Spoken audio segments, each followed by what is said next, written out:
Nick Diaz last fought at UFC 266 against Robbie Lawler back in September this year. Dana White had nothing but praise for Nick Diaz's performance at the time. He said he looked incredible. I thought Nick Diaz looked incredible considering he hasn't fought in 5 years. But just recently, despite how good Nick Diaz looked, Dana White suggests that Nick should not look to fight again. Sitting down with Brett Okamoto, Dana had this to say about Nick. You know, you said that you were impressed with how he looked. Very impressed. Have you had conversations with him? And I had conversations with Lawler too, who had nothing but respect for him and how he fought. But regardless of how good he looked and what he did after such a huge layoff, I don't think Nick should fight.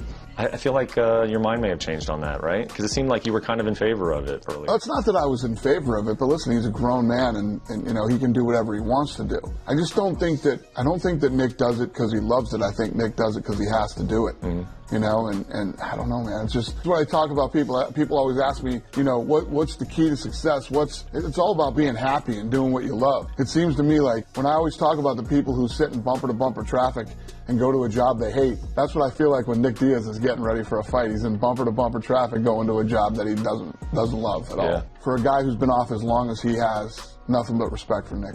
The last time we heard from Nick Diaz was when he tried to fight Leon Edwards on short notice after Jorge Masvidal pulled out of UFC 269. Do you want to see Nick Diaz fight again in the UFC? Let me know in the comments. Moving on, Nate Diaz has offered his support for Chael Sonnen. Nate tweeted this, quote, "I don't care what happened, free Chael Sonnen." End quote.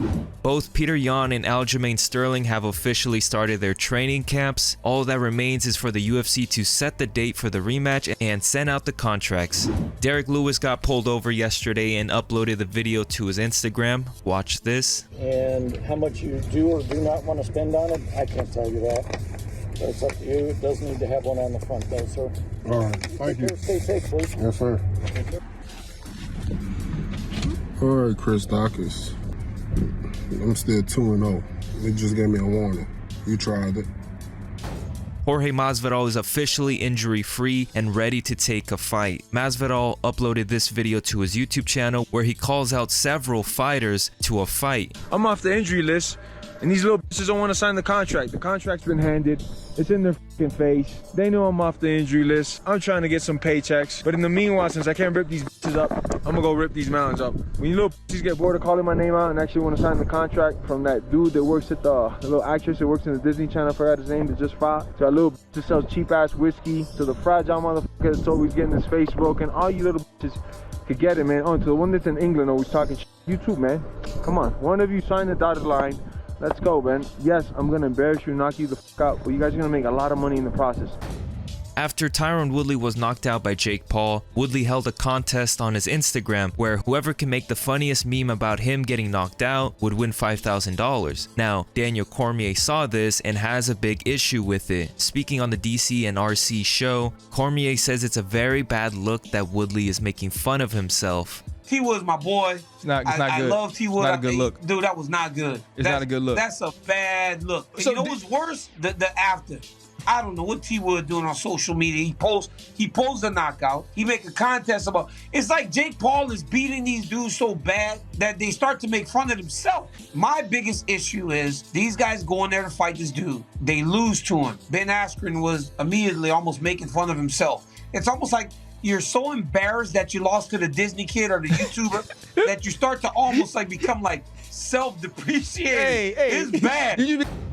Belal Muhammad has officially called out Khamzat Chimaev to a fight. Speaking to ESPN, Belal Muhammad says he will expose to the world that Khamzat is not some untouchable boogeyman that everyone should be afraid of. Besides Kamaru, beating him probably gets you the most hype in the division right now because he has that McGregor feel to him where the fans think he's untouchable and Dana thinks that this guy's untouchable. So when the boss thinks he's untouchable, you go in there, you beat him, then the boss is going to recognize you. Yeah, I would want that fight as well. I just think that stylistically, I match up very well with this guy. For a guy that just beat Li Jingliang, who has no grappling at all, I knew what he was going to do before that fight even happened. So, like, to me, he's not this untouchable boogeyman that everybody's afraid of. I would be down to fight him as well. And I think that would also be a fun fight for us. Khamzat Chimaev responded to Belal's call out on Twitter. Khamzat tweeted this, quote, "When you got a finger in your eye, you gave up. How are you even going to think to fight me? Bullshit boy." End quote.